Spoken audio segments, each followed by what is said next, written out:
welcome back to the Dicebearers podcast. Today I am joined as always by Chris. Hello. How is everyone today? And two special guests. We've got Scotty, another member of the Dicebearers. Say hello, Scotty. Hello.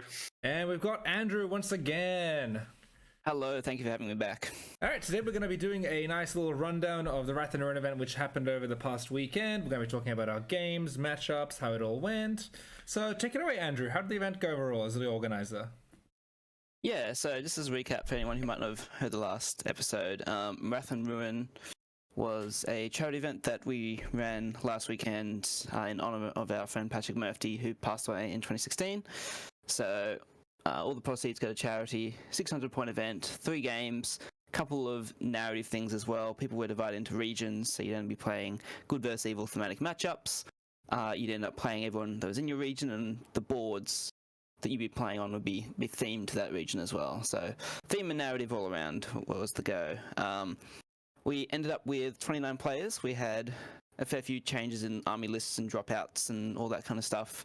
So we were pretty pleased with the numbers, especially considering that this is the first event that anyone's had coming out of Lockdown 2.0. So overall, I think we were really happy with how the day went. It was played in the right spirit by everyone. I think everyone had a good time as far as I'm aware. There weren't too many major hiccups. We went and set up part of the hall that we were playing in the night before. You can see in the picture there. It's a massive venue. You could probably double the amount of people that we had in there. So that was really nice. And there was an attached kitchen and that kind of thing as well, which helped with feeding people. Even if the barbecue was a bit underpowered, I suspect it hadn't been used for quite a few months. But yeah, no, it was I'm quite happy with how the day went. Took a little bit, I think, for everyone just to how do events work? What are we doing? How do you roll dice? What are the rules? What is dice and why am I rolling them? Yeah. yeah. Well, I as you and me will talk about, Chris. I ended up, because we had 29 players, I had to play the Gumby. So I had to remember all my rules again very quickly.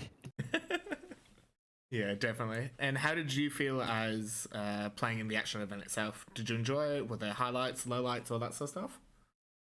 Yeah, I did. Because I was playing the Gumby, I kind of threw a caution to the wind and just threw everything forward and didn't think about it too much, and so that was good fun. A good way to get back into rolling dice again after not doing it for quite a while. Yeah, definitely. What about yourself, Scotty? How did you feel about in the event again? Yeah, it was good. Good way to get back into the swing of things. I don't know if you saw in the group chat afterwards, I'm like, man, I've got the Lord of the Rings bug again. This was sick. Like, I had a great time. I really enjoyed it. It was just, like a no stress, like nice and chill tournament where you're just kind of going in for fun. Everyone's got cool armies. They're all painted. You see army mutations that you kind of don't normally see because they're not, it was just like a more thematic event. So more of a slice in time. And yeah, I had a really good time. I really enjoyed my opponents. I played people I like. I beat Eric, so it was a good win for me. That's a win all round. Yeah. Love it. Beating Eric is always a good feel. I had a great time. I enjoyed blasting fools with Saruman, showing that if he'd actually done something, they would have just won. Obviously, why did he sit in his tower? If he'd just gone there, and just blasted Theoden off his horse, like. Imagine Gandalf's riding down that hill when the rider next to him just goes into him, takes Shadowfax out. I mean, come on, guys. What can men do? What can men do, exactly? What about you, Chris? How'd your games go? I really enjoyed the event, actually. I thought it was a really good entry back into gaming. I think lockdown really was unfortunate for a lot of people in terms of hobby, and a lot of people stalled out in it. And I think this was a really good motivator to get painting again, to get ready for gaming, and just as an entry-level event out of COVID, or the second lockdown, sorry. It was just a really fun event and really well-timed, so... Yeah, it was good. So, Chris, you want to tell us about your region and the Gumby region as well? Yeah, so I played in Rhovanion. I had a Erebor list, and I also had the privilege of playing in Andrew Coleman's region as well. So, game 1, for me, was actually against Andrew. Andrew, do you want to talk about how the game went for you? And then I'll talk about it. Yeah, sure. So for those who might not be sure on what exactly it is, Rhovanion is kind of the region around Erebor and Mirkwood and that kind of space. So on the good side, we had elves, Mirkwood elves and dwarves. And then on the evil side, we had a few Eastling and Karn lists. And I decided as the Gumby, because it'd be nice and easy, I brought a dragon. with Flying Tough Hide and a couple of trolls and a warband of goblins. So it was only about 15 models. So it was a nice Gumby army to run because it's nice and easy. I didn't have to think. And if I need to be pulled away for something, that we just have time to finish our game. Yeah, definitely. So that is pretty much the plan I brought to that first game when I was playing against Chris. He had his dwarves that we talked about in the last episode that all lined up. I flew the dragon in. I threw all the goblins in. The dragon killed some stuff. Everything else died. Kind of as expected, isn't it, though? Yeah. We did play Domination, which I think very much favoured my force. So the Gumby list had, what was it, 15 model totals? Yeah, 15 models total. Yeah, so 2 trolls, a bat swarm, the dragon, and then goblins. Yeah. I'm really curious, how were your teams on choosing the mission? Because that was actually a really interesting part of it, at least to me. Yeah. So Andrew as the Gumby wasn't actually part of that decision. Yeah, for his obviously. team. My side of it was quite interesting. So I was the only dwarf player, and there were 2 Halls of Thorndor player, both of which wanted to shit. They wanted lots of time, they wanted lots of turns, they wanted all that sort of stuff. And so basically, in all 3 missions, I got put under the bus. You got and they dwarfed. said, Chris, we're going to shoot. You're going to have to deal with domination. So, I actually really enjoy that sort of stuff. I play annually in a Teams event for Age of Sigma as well. Yeah. And I love the way that works. Being able to like pick and ban depending on your matchups and your missions and that sort of stuff. So for us, it was a really fun dynamic. The first game was Domination. So Andrew, do you want to explain the way that the pick ban actually worked? Yeah. So it's when Ian and I were talking about how we wanted to do this, especially coming back out, and we've seen a fair few fresh faces or newer faces as well. We thought that getting all of you on the team together, it helps build a bit of spirit, and you feel like you're fighting not just on your board but across all 3, and you check in with each other after your games and see how you went. And part of that is we rolled a dice that would determine the pool of missions from the match play guide, and then good and evil would each veto a mission, and then you'd be left with the one mission that you play across all 3 boards. So you really had to come together and work out something as a team, or throw someone under the bus, as the case may be. I mean, that seems thematic for Elves and Dwarves, doesn't it? I mean, It does. that's What do you think of that, Scott, as the dwarf connoisseur? Do you think that's the... Yeah, just Yeah, I stood thought it on. was a fun mechanic. I really enjoyed it, but I didn't pay too much attention. I'm like, what mission are we playing? Okay, like that was my involvement. Like I'm like, yeah, Yeah, that's definitely fair. Yeah. definitely fun strategizing beforehand. Like there's like lots of like beard stroking, lots of beard stroking, very dwarfy. Yeah. Also lots of like trying to guess what our opponents were going to pick. Like they're probably going to veto this, so we need to like come out strong. If we win the roll, like what are we going to go first? Okay, and if we go second, like what are we going to do? So lots of like intrigue, and it was fun. I really like that sort of stuff. Like this is what my opponent probably would do, so we should do not that.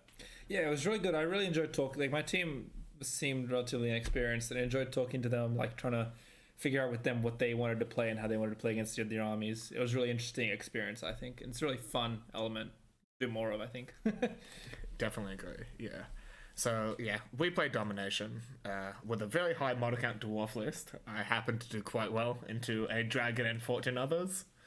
I was really fortunate actually that the dragon didn't win nearly as many fights as it could have.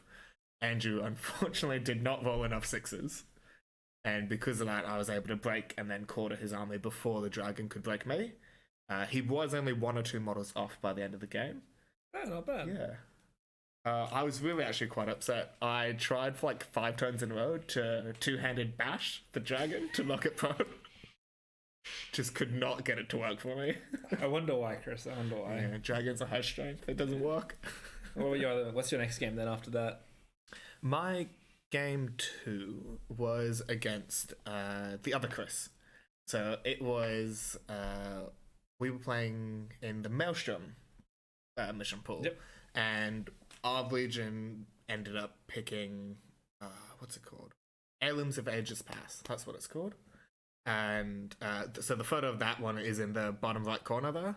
So basically what happened was the heirloom got picked up by the Eastlings in turn 1. Chris basically went, oh yeah, I may as well roll for it. I'm walking onto the board. rolled a 6 and was like, oh, that's not good. I moved on first. And so I spent a bunch of might, moved my army on behind him, trapped him, killed the model with it, and Thror, my leader, picked up the objective and sat on it the rest of the game. It was a very unfortunate mission in the fact that he did pick it up that turn. I think if he had picked it up the next turn, it would have been a very different game, because I think I would have tried to deploy further up the board to reach more objectives quicker. And so I don't think we actually would have met combat at all for like 3 or 4 turns. And that's where his chariot, so he had a Khan chariot with him, and Amder could have really shone and picked the right position to engage with me. But unfortunately, the matchup just did not favour him at all in it.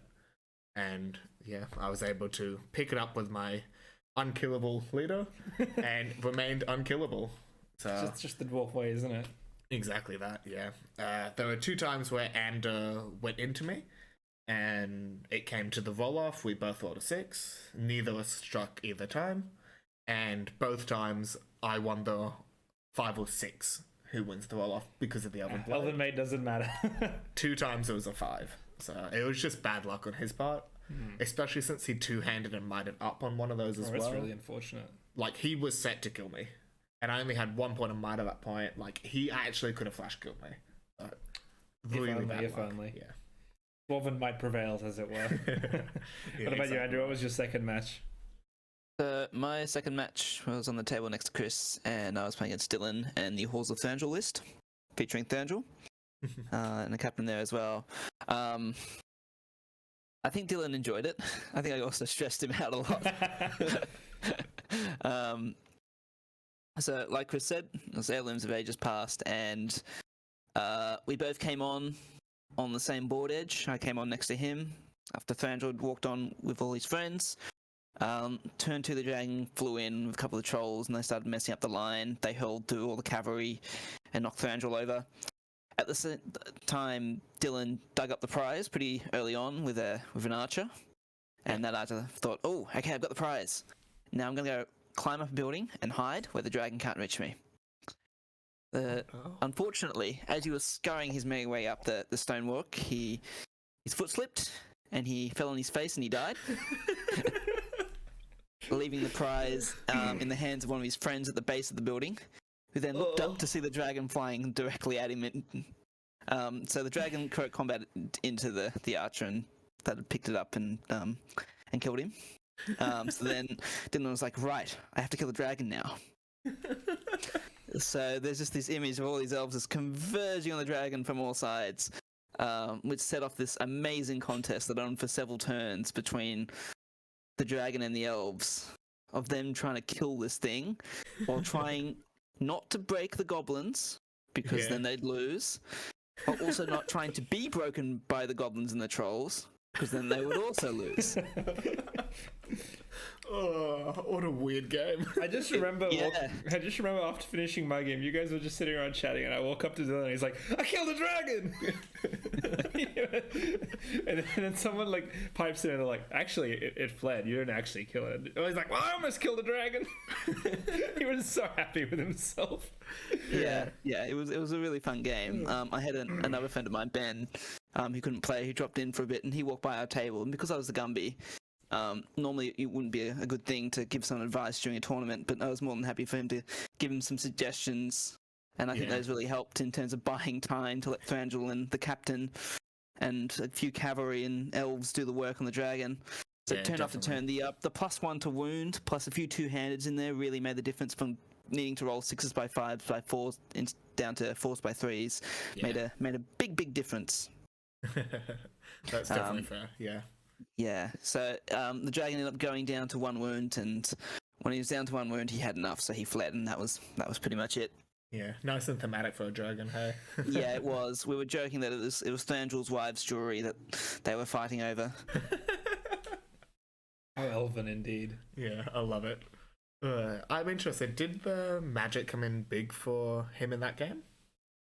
Yeah, so the terror was a big thing, because he was trying to angle his warding line of elves against the trolls and whatnot to be in range of that to try and stall me. And the dragon had to burn all his will to try and resist the nature's wrath. So yeah, it was definitely useful. Ooh, and that's what caused it to flee. Yeah. Oh, it all comes together. I didn't realize it burnt all its will on that. Okay, that's really cool. Yeah. What about your game 3 then? My game 3 was against Matt, who was playing the almost entirely Khandish army. So this was the 3 chariot one, but I was really excited to see how it went. And it was a really interesting game. So him and I ended up playing... oh dear, what was it? Oh, it was Lords of Battle, that's right. And as you guys can see in the top right photo, that is the end of my turn 1 movement. So Thror and Thrain caught 2 Easterling cataphracts in combat, and just to the right in that photo is the Khandish king. And basically what happened was he had to make a decision. Do I all in, or do I try to fade? And because of the way the chariot was facing, he basically had to come forward. It was either stand still and do a 360 and go for the move off next turn, or go for the dive. And he decided he wanted to go for the all-in. He thought this was his best chance to break the dwarven line, was before I could get set up in a smaller corridor. The actual battle line went another 3 or 4 inches off to the left from what's actually in the photo, and that side was another chariot and some more cavalry, as well as a second Khandish king on horse. So there was actually a lot of punch over there. And there was no terrain piece for me to really anchor around like I could on the building on the right. And so he thought he was in a really good position to engage on me, and so he did. And he proceeded to win a lot of the fights, but not kill anything. Unfortunately, like even two-handing a couple of times, he was winning fights, but he just wasn't able to actually execute stuff. And so all my dwarves got back up the next turn because I won the roll-off for a move, and just got to engage with him again. And cavalry into infantry, once the cavalry are the ones who get charged, is always going to be unfortunately one-sided. And so I also got really lucky with the Khandish Chariot King, who was his army leader. So he engaged with me, and that turn 1, Thror called a heroic combat. I didn't expect it to go nearly as well as it did, but I went into the Khandish King, brought my Fight 6 with me, caught a 2-handed bash with one of my Grimhammers, knocked the Khandish King square off his chariot, and Thror just went beat bop boop his 4 wounds and flash killed him. So that being one of the first kills of the game really unfortunately swung at my way. I think that banner effect being around for that full turn could have helped quite a lot. He did lose 2 or 3 other models on that side of the battle line that didn't have a banner effect because of that loss, as well as the Khandish King calling a chariot as well, calling a combat as well. Like, he was hoping to really keep those impacts going and that sort of stuff. He was only able to get 2 kills off the chariot's impact hit by the end of the game total, but across all 3 of them. Again, just quite unfortunate in terms of the way that the actual dice ended up swinging for him. How many did you prone? All of them? There was 1 chariot that I didn't prone. It lived through the whole game. I just didn't get a chance to fight it properly. Oh, okay. It's because it went like around a building, so it took 2 turns to get around the building. Oh, yeah. And by then it was all over. Just broke it in that second turn. And then the third turn, when it did engage, all my Grimhammers were on the other side of the battle line. Oh, and so all I could do was like shield him away. Yeah. What about you, Andrew? How'd your game go? So my game 3 was against Josh and the Mirkwood Ranger, the new Legendary Legion from the Fall of the Necromancer book. Yeah. So it's like a Centauro and a bunch of Mirkwood Rangers. So, as per Gumbly's specialty, I deployed my favourite tactic, run straight at him. Because obviously with an all-shooting list, he sat in the corner near a forest and started shooting arrows at me. I put the dragon in front so he could take the hits for all his little friends. Josh burnt a lot of might in shooting that dragon. He spent all of Legolas's and all of Tariel's trying to put wounds on me. but I was fortunate enough to pass all 3 fate. So that helped, which means I didn't have any courage tests. But even then, I was feeling okay because I still had 3 might and 3 will. So I think Josh would have been better served by keeping at least 1, just for heroic move counters or for the very important heroic strikes. Because then when the dragon did reach them, he charged the captain, killed it, got a might point back. Charged Legolas, killed him, got a might point back. Charged Tariel, killed her, got a might point back. Yeah. And by that point, the trolls had gotten in, and they'd been fortunate enough to win all their combat. So then there was mincing rangers for breakfast, and the goblins were just staying alive. Yeah. So the Gumby managed to pull out a win. That's all you can ask for from the goblins is staying alive. Yeah, exactly. Yeah. World's best cheerleaders, right? That's what they are on this list, right? Yeah.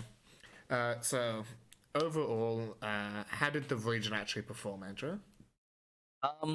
So that win that we talked about was the only one that Evil had in Rhovanion, unfortunately. So Rhovanion was a resounding victory for good overall. But elsewhere it was a lot more close in some of the other regions. Yeah, and speaking of, shall we jump into our next region? Yeah, Scotty, how was Misty Mountains? It was really fun. Yeah, I really enjoyed all my opponents. They were really, really wholesome dudes. I got to play Brett, who's kind of new. Of course, Eric, who is not new, and Jason, who is also kind of new. And that was the Balrog army. Jason had the Balrog army that you may have seen photos of. Yeah, definitely. Eric had his Moria Goblins with a Dweller. Cool, something you don't normally see. And then we had Azog's Hunters with Bulk for Jason, which was cool. Yeah. How'd your first game go, Scott?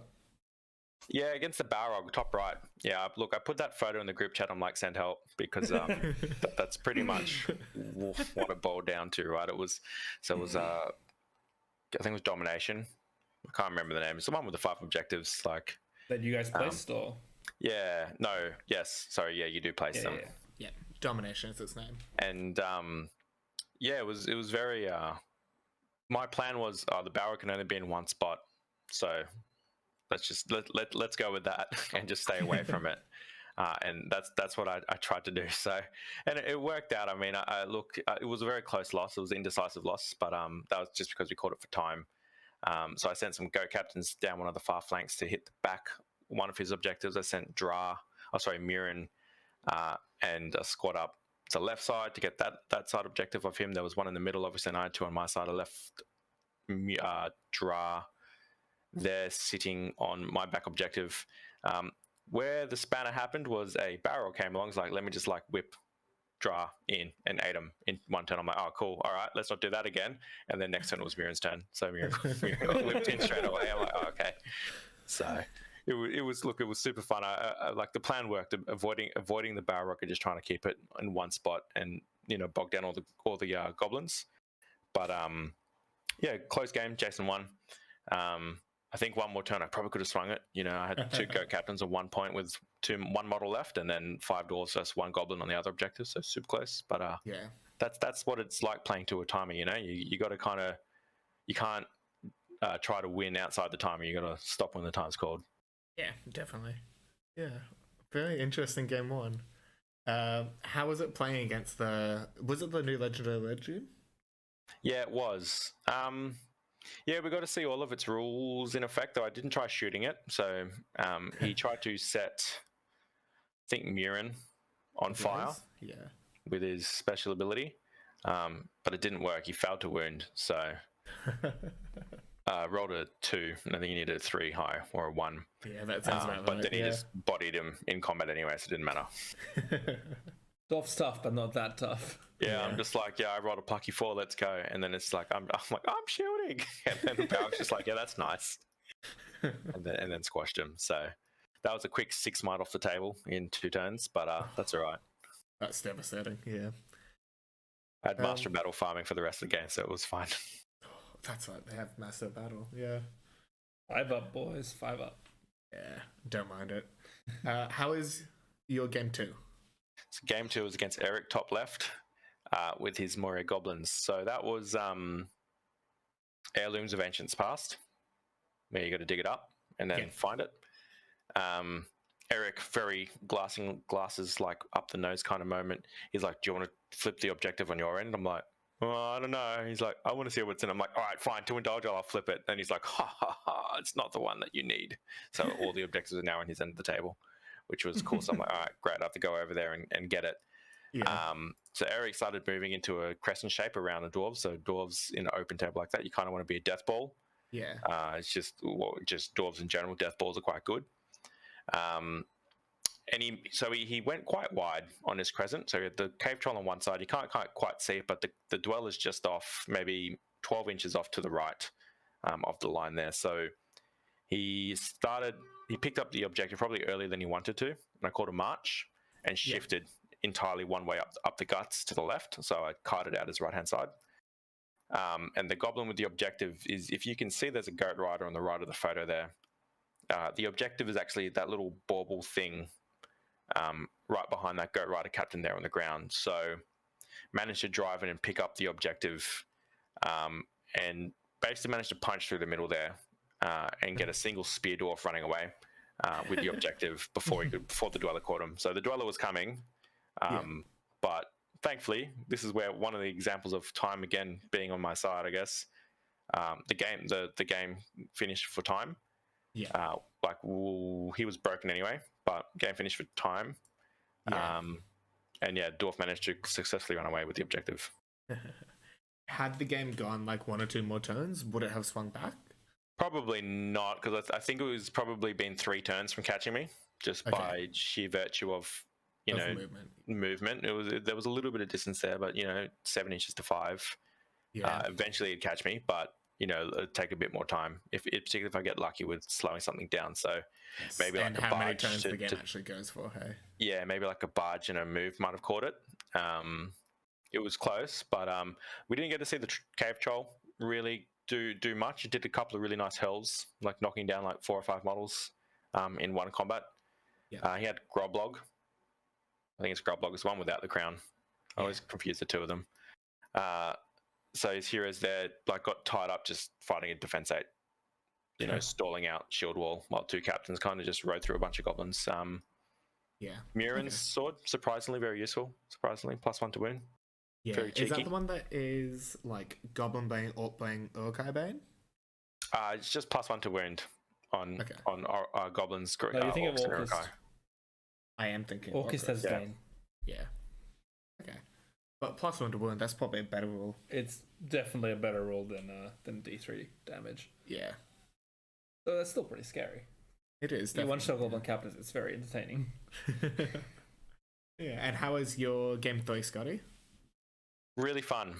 So Azog's Hunters against Jason. We played on, so those in the New South Wales or Sydney scene might be familiar with the giant ruin of Dol Guldur. I think it's Dol Guldur, the giant, and it's just this giant piece of terrain. It looks like a bombed out cathedral. It's in bottom right photo. Bottom right, there's a zoomed out photo. Bottom right. Cool piece of terrain. Every single time I played it, you just end up in a giant meat grinder in the middle. That's kind of what ends up happening. It's too big to kind of do anything else with it, so you got to go through it. So turn 1, I caught a march to get up high, actually into there, because it was, what was the mission? I think it was just straight up to the death. Yeah, it was to the death. Likely, yeah. So just straight up kill each other, which is cool. I'm like, all right, sick. This is cool. See you in the middle. Yeah, so caught a march pretty early on to get the Iron Hills crossbows into position to set up, because the plan was I'm just going to turtle in a corner for a bit. So I need a good line of sight, and I will just shoot him for 4 turns before he gets to me, which I did. I shot him for 4 turns before he got to me. And he lost about 6, maybe 8, somewhere between 6 and 8 hunter orcs. So, they did work. Definitely thinned out the numbers before he got there. Jason sent a squad flanking around on the north side, burning a lot of might to do a couple of turns of marches around the side there, and Bold came through on the southern side. Yeah. And then it turned into a giant swirling melee meat grinder there, as you can see in the middle top row. Nice dwarf shield wall. I put Dra there right on the top there, because he's just there calling moves over and over again with this 3 might. Just because I had the 2 captains on the far side outside that area, and then a shield wall trying to grind out the remaining infantry and try and slow down Bolg from going ham. To stop bogging. Yeah, and it got pretty close. So basically, for the majority of the game, just as we finished coming up to the last turn, we played one more turn. And what ended up happening was I was not broken; he was broken. And then we go like bonus last round. Let's do this. And I got greedy, so I see his banner at the back there. I'm like, oh, this is it. Like I can get the banner, I can secure my victory. And I sent Dra in with a heroic combat. And guess who master battled it? Old mate Bolg. What did Bolg do? Yeah, Bolg just turns around, he like kills 2 dwarves, and then drives straight to Dra and kills Dra. And I'm like, oh, what a swing! So he broke me on that heroic combat and killed my leader and protected this banner. I'm like, oh, sick. And that was like, I was like, oh, that's it. That's all she wrote. So, super close. Like a lot of the, he wasn't quartered, obviously. I wasn't quartered. The game would have kept going on, but, yeah, what a swing turn in the last turn, right? Like that's kind of like, whoa, Bolg just on his longboy just drives in and just bodies a whole bunch of dwarves. And like, you can just see, like, I'm like, yeah, Dra's got this. He's Murin's got this. He's gone out there. He's like, yeah, let's get this banner. Cheeky VP, and Bolg's just like, no, I'm going to slap you down, son. So, yeah, because it was just, yeah, it was a great game. It was very, I felt like playing us Warhammer Fantasy Dwarves, so I'm just sitting in the corner shooting, because that's what I literally did for 4 turns. I'm like, I've never done that. I'm like, this is sick. I'm just sitting here with my crossbows, like, oh, you have to come here. So I don't care if I move 5 inches, it's fine. I love the ending. It's perfect dwarven hubris to call the combat within 6 of Bolg and then just get donked over the head for it. I was so brave. I'm like, yeah, I got this. And then it's like, no, he killed like all the dwarves in that combat. I'm like, oh no. And then that was it. I think that's hysterical. I love it. So overall, how did it go overall, Andrew, the region? Oh, well, I just want to say, normally when someone says we made a big play in the last turn, normally you assume that they're going to use that to win the game, not to absolutely. But yeah, Misty Mountains is an interesting region. As I was watching the results filter in throughout the day, because the good side had a lot of experienced players with some really nice, fluffy narrative lists. There's Kingdom of Moria and Murin and Dra and the Fellowship. And some of their matchups and their missions were against them, so they ended up being a really, really tight finish. But in the end, a victory to good, with Andrew Miller getting best general in that region. Yeah, I love it. Yeah, nice. Yeah, alrighty. Shall we jump into the next region? Yeah, so welcome to Rohan, boys. So this is the region I was playing in, and I brought my good old Saruman. Had a lot of Sork Blast. We had a really nice Dunland army and lots of Scouts army. And first game was the most terrifying bunch of hippies in the world. Just 30 wood elves. And all of them had throwing knives. And so I had this terror that I was just going to get all my D5 Urukai with crossbows and pikes were just going to get. So we were playing Capture and Control.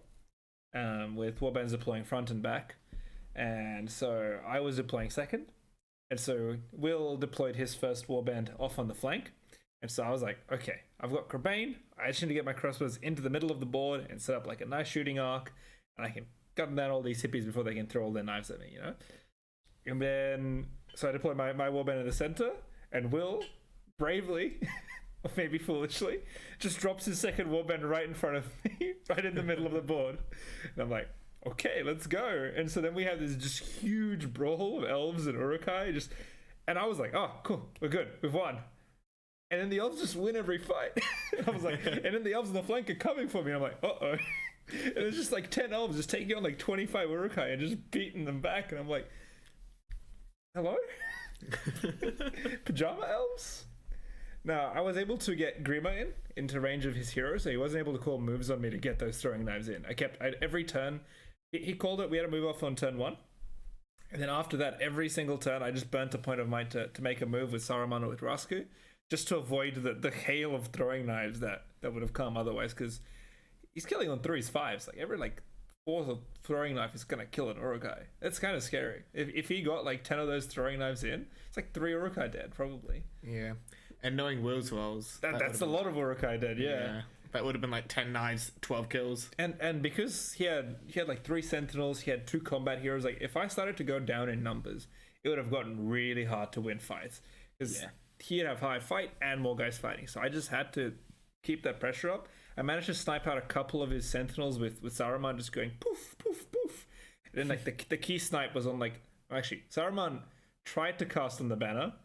Saruman rolled a 6 high. The banner magic resisted on a 6.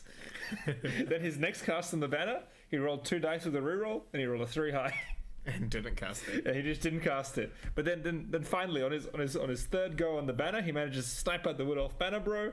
And then I was like, okay, now we're in a good spot. That's where I was like, okay, not too bad. And then Raska gets murdered. I was like, oh, okay. But thankfully at that point I'd managed to fly my Crabane all over the board, capturing all the points on the capture and control. And so thanks to That's that, a tag and go, isn't it? yeah, it was the tag and go one. Yeah. So I didn't have to keep my models there. So I managed to clear off all of his elves off each objective thanks to crossbows and sorcerer's blast. And the Crabane just flew from objective to objective, securing them all for me. And then thanks to that, I was able to get the game end with all 5 objectives under my control. I hadn't lost my leader and I hadn't killed their leader, but that was enough to get that win in. Yeah, to get the win. Yeah. So it was a really intense game because I was like constantly like, man, if these elves start winning and get a hole in here, all these D5 Urukai are just gonna die in droves. Because I had 4 shield Urukai in my list. And after that everything's D5. Elves are pretty good at killing D5 Yeah, mobs. unfortunately so. Yeah. And then Saruman did get in, he clobbered a couple elves, he took a fight with Haldir. He lost 2 fate, but he didn't lose the wound, so it was all right. That's fine. I didn't take the wound on him. I mean, look, there was an elf there, and I was like, I've got a clobbering stick. Let's go. It's forced to wound. Why wouldn't I? That's I think if Saruman doesn't get in and clobber someone, you're doing it wrong. Let's be honest. Yeah, that's fair enough. 5-5. Come on, use them. What? How was your second game, Aleksa? All right, second game was the one I was exciting and dreading. It was the wizard duel against Gandalf. We, as a team, were looking at missions for this one quite a bit because it was Maelstrom, and I was thinking, I think Command the Battlefield would be the best for us because we had a lot of models on our list, and they had a limited model count and then like lower model counts across the rest of the matchups.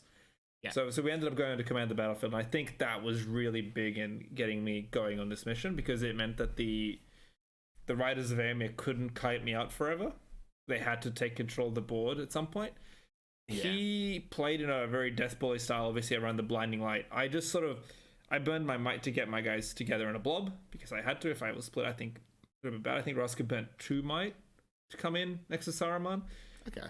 And then I just slowly started, I'd move like half my crossbows each turn, slowly hemming him into a corner until he had to commit. And then it was just Saruman, Sork Blast, and Riders of Rohan to death. And thankfully, I had a much higher model count, obviously, because of the army matchup.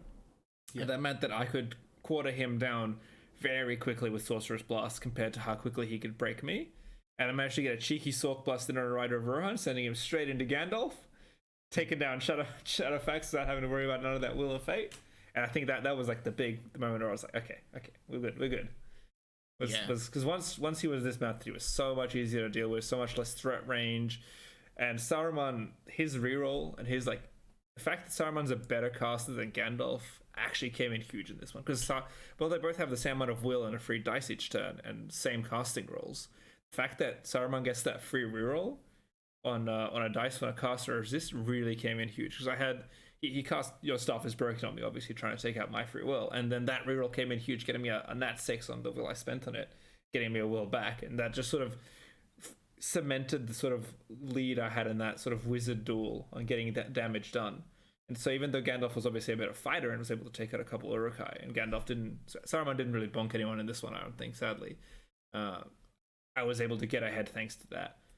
Yeah. It was a really interesting game, though. I really enjoyed it. It was obviously a tough game. I found it a really stressful game. My opponent also clearly felt stressed by the matchup and the mission too. It's one of those interesting ones where we both sort of like, oh, this is hard for us, you know what I mean? Yeah. Which definitely. I think is an interesting game. I spent a lot of time thinking about what I was going to do with Saruman and where I was going to put my crossbows and how I was going to move up and not be too out of position. Well, it was actually a really interesting game, I think, to play and to think about. Yeah. I had a bit of a question for you, Aleksa. How did you deal with the Sun is Rising? He had like 3 guys charging on that turn. Oh, really? Okay. I'd I'd already dismounted like 4 or 5 riders. And then he charged. Yeah, Gandalf was already dismounted when the sun rose. That was the big one. and then I managed to Sork Blast a rider into Erkenbrand, so Aomi was like the only mounted hero on that turn. Yep. So Nice. I just made sure that when the sun rose, there was no one to see it rising. That's how we did. That's how I dealt with it. That hurts. Yeah, the Erkenbrand, like the riders of Rohan getting blasted in, like it's really hard to watch out for that. Like that, especially across like a long maneuver game, it's so easy to leave just one hero in the wrong spot and then just get Sork blasted into them. It's like one of the trickiest things. Like I always struggle. Like when I play a game as Saruman, I look at my opponent, I think in reverse, how would I deal with this? And I'm like, I don't know where to put my heroes to avoid this. It's literally like you have to put them out front. And it's scary when there's all these crossbows and things as well. Yes, well, that's the issue I always have when we play. It's, do I put my heroes at the front and get shot, or to put them at the back and get Sork blasted? Yeah, because obviously whenever there's anyone in front of them to block the shots, they're the easiest Sork blast target in the world. Yes. Because there's no I've will resolved to resist. playing Rhovanion and just putting them at the back because I just resist all the spells. Let's not talk about Lothlorien. I don't like that army. Yeah, how was your third game? Third game. That's where I deployed the porcupine.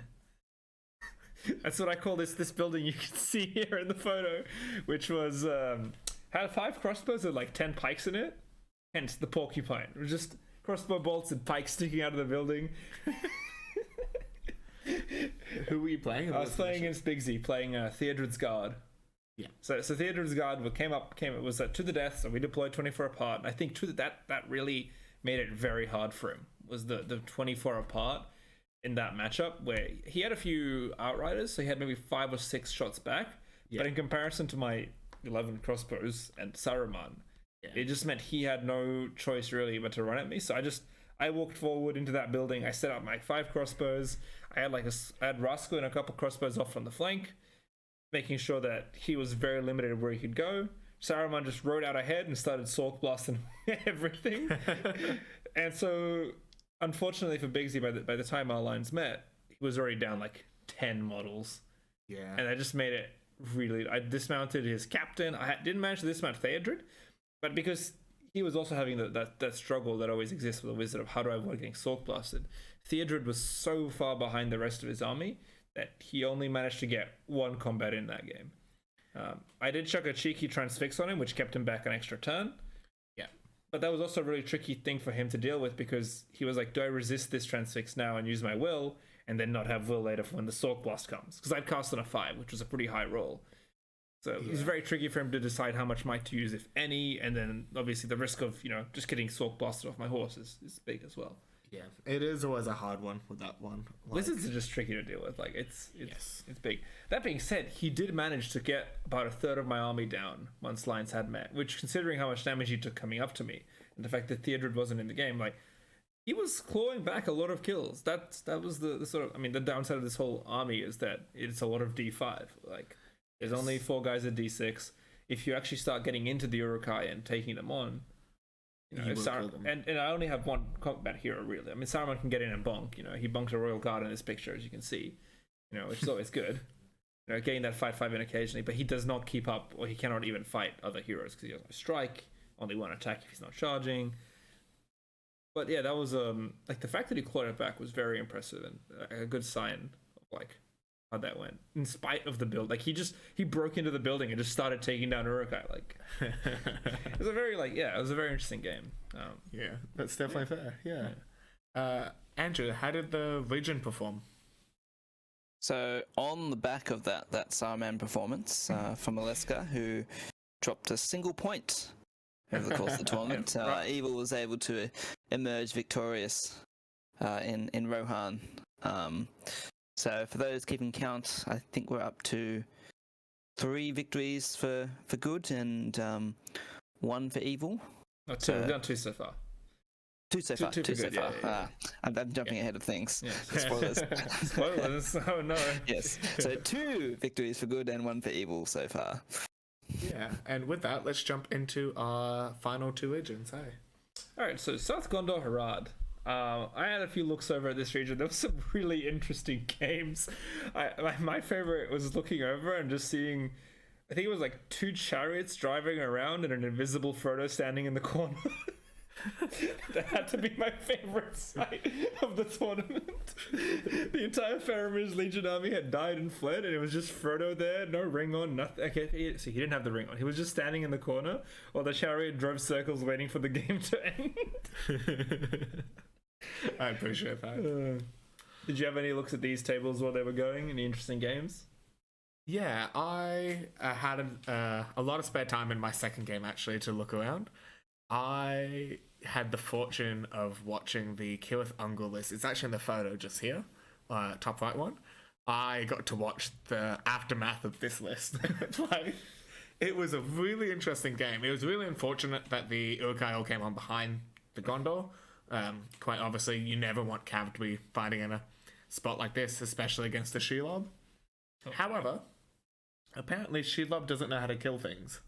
So Shelob got into Faramir, had the full rerolls, had the second attack, going into 3 on the monstrous charge, had the full kit, and didn't win. And just sat there and wet noodled for 2 more turns. And then the list broke. That was the highlight I saw coming out of this region. Scotty, did you have any highlights that you saw coming out of the South Gondor? Honestly, I didn't see heaps of the tables in progress because most of my games went full time, and then it was sausage time, and then it was beer time. So, well, my experience on all of these other regions was just checking out the armies when they're on the painted display board. Actually, though I did see the Moomac, I'm like, oh my god, there's a Moomac, and then I'm like, oh cool, there's buildings you can run into that can like drop people off. So I thought that was cool. So I hope someone like tried to get up there, and then it just hounded a whole bunch of dudes. That'd be cool. Yeah, definitely fair. Yeah, were there any lists that caught your eye from the painting and that sort of stuff? The fiefdoms that did actually. Like I thought the blue screen was excellent. Yes, I love how vibrant it is. I will point out that that fiefdoms list was the runner-up for the Best Painted award as well. Nice. Yeah, can definitely Very see good. why. Definitely agree. I really love the look of that army. Yeah. Andrew, how did you see these games unfold and that sort of stuff? So, my highlight of this region is almost identical to yours, Chris's. It is that same Kirith Ungol list in its first game, in a very similar scenario, trying to kill a hero and absolutely botching it, resulting in a draw for the game. No. So, it seems to be a bit of a trend for Scott, I think, in this event. Yeah, Scott just needs to buy some Rhovanion dice. I think he just needs to feed it more orcs. Can you feed it 2 orcs in a turn? Like, no actual other upside. Just remove 2 orcs before you roll. It might work, yeah. Oh, I'm even running with the opposite. Maybe she loves just, she's getting fed all the time. She's like, that's fine. I'm already had my fill this turn. I don't need to eat anything else. Oh, when you Starve her out for a bit. It's better without the rerolls. You're right. I agree. Yeah. I think we figured out the code there. But no, overall, the evil side had a respectable lead in South Gondor Harad over the course of the tournament, so evil managed to win out in this region, with Jack Stockton with the Warmormac taking best general in this region. So at this point, we are 2-2 between good and evil for victory in the regions. Very close so far. Yes. Yeah. So let's jump into the final region. Yeah. So welcome to Gondor. The best region, obviously, because they had the Wildmen list. Do we all want to talk about how good Wildmen are? Yes, definitely. Did you watch any of Tom's games at all, or? Yeah, so I got to watch the photo that's dead center on the top row. The Wildmen trying to deal with the 2 troll chieftains. The emphasis is the word trying. And I mean that, like, literally. Both the troll couldn't win a fight, and then the Wildmen couldn't hurt the troll. But then the 3 turns in a row where both trolls could win the fights, but didn't get a kill. And so both of these forces basically were like cheerleaders dancing next to each other, not doing anything. On top of that, yeah, go. I want to point out in those photos there aren't any other evil models around. That is also true. Yes. There's the map of Sauron in like the back corner on the far objective. Yeah, I can see it. Yeah, and then there's one on the troll, and then there's this troll on the front. It was, I think, my favorite game to just watch just nothing happen for like 4 turns. And like what's the name? The Matheson went for like the instill fear to try and push all the Druidine off the objective in the final turn of the game, and didn't roll high enough. And like nothing went right for anyone this game. Tom apparently shot like for 4 turns and only got 1 kill. Like it all went wrong. It's really unimpressive. Yeah. I loved it. Scott, was any highlights out of this region for you, whether it's painting or games or anything like that? Again, like I didn't get to see any of the games in action. Yeah. I mean, Vaughn's army there, top right, won best painted, and that's always a nice army to look at. Super crispy. Yeah. Like a can of Pringles. Until Andrew had pointed out that there's like nothing but a troll left on most of those photos, I'm like, I wouldn't have noticed it, and I'm like, oh yeah, this region was cool because it had Wozes. That's Tom's army, and that's cool. You know, how often do you see all Wozes army? That's pretty rare. What Never. a treat. That's the answer. And he went 2-1, which is pretty good. Yeah, like what a treat to see that as well. I really like the Black Gate opens. I love the little statue of Sauron going on. And I love the Gothmog little counter that Andrew has, the Time of the Orc little token. Yes, I like it too. I just want to put that down in front of someone and be like, let's go.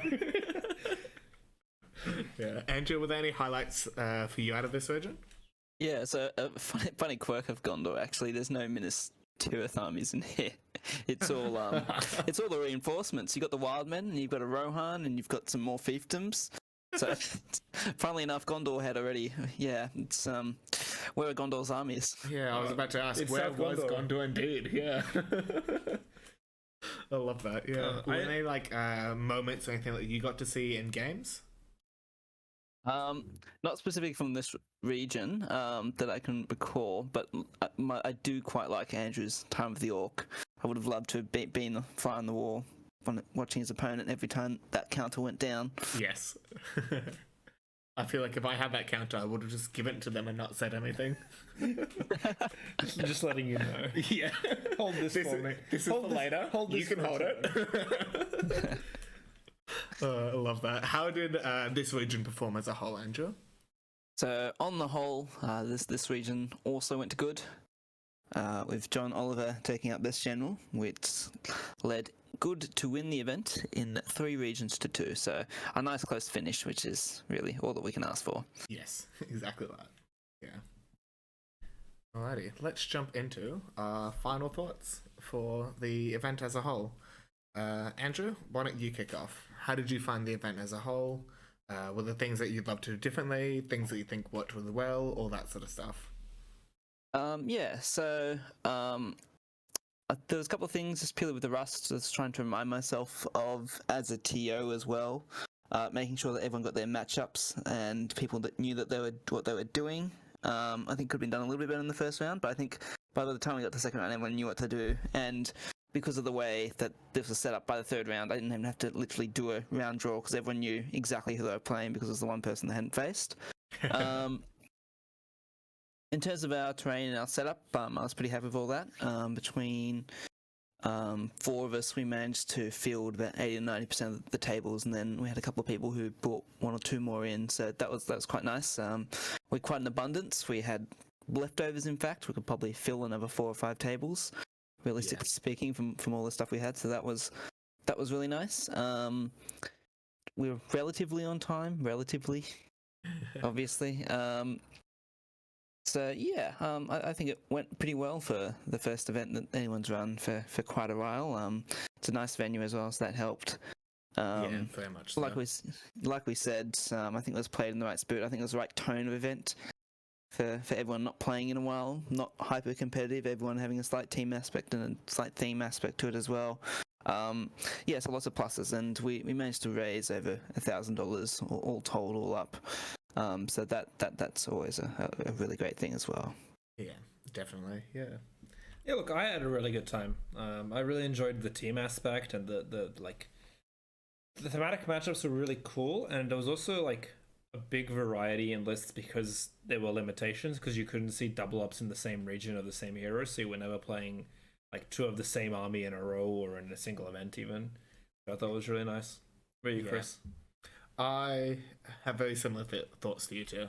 I really loved the way the event actually ran as a whole. I think it was a really smooth event, really well done by all the people involved, I think.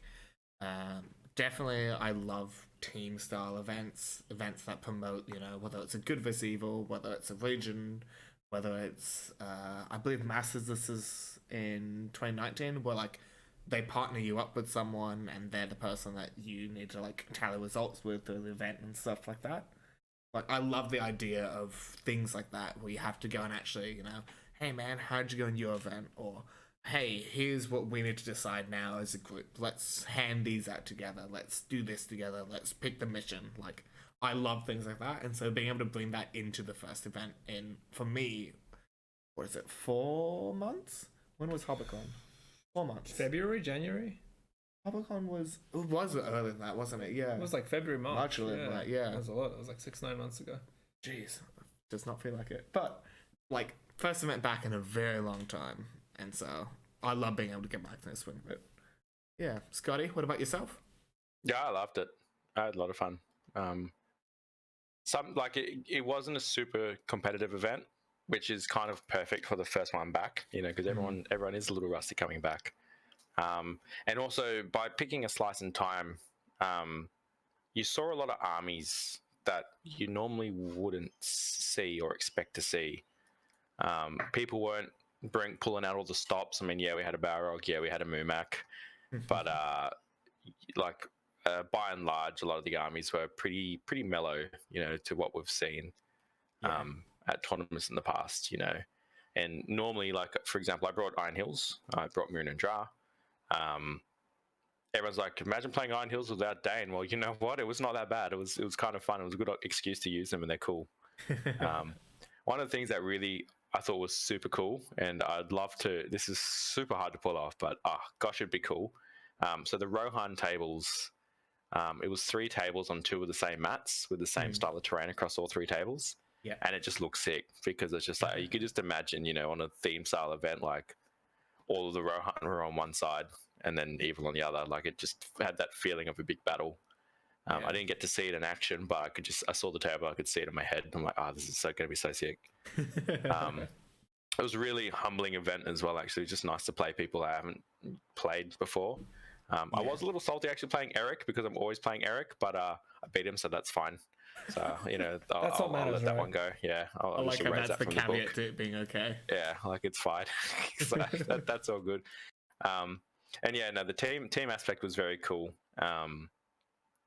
Because often in tournaments you're on your own. Like, yeah, you check in with your mates to see how they're going throughout the day, but I play with Adam and Andrew, and they were very much invested in seeing how everybody in the team went. Because it's win or lose as a team, so that was pretty cool. Like, there was no like support or backseat drivering, that sort of thing. Like, but it was very much a like, we got this, boys. Like, we got it. So that was cool. Yeah, definitely. Yeah. Any other final thoughts before we close out? Can we have another event like next week? Andrew, yeah, get on that. Yeah, come on. Get it organized, Andrew. Yeah, well, I think there's a couple of little things that we'd want to do if we did it again. We were talking about having an interactive map on the projector that we could put up to show the regions changing colours every round as they were lost and gained in control. That that could have been fun. That we just due to time didn't end up getting around to. That would be good. And then also we had these little bonuses at the end of each round for whatever region was in success and or on the rise, like adding one to courage or re-rolling ones to fate. If we flesh that out a little bit more and maybe had it region specific, that could be interesting as well in the future. But yeah, no, overall I think it was a good day was had by all. Yeah, definitely do think so. Yeah, strong agree. Alrighty, and with that, let's take us home. Hey, if this was something you guys enjoyed, thank you so much for viewing it. If you want, you can leave a like, subscribe, comment. All those things do help us out. They're not necessary, however. And if what you want to do is watch the videos and have fun listening to us clown around for an hour, then that's completely fine. Yeah, have a lovely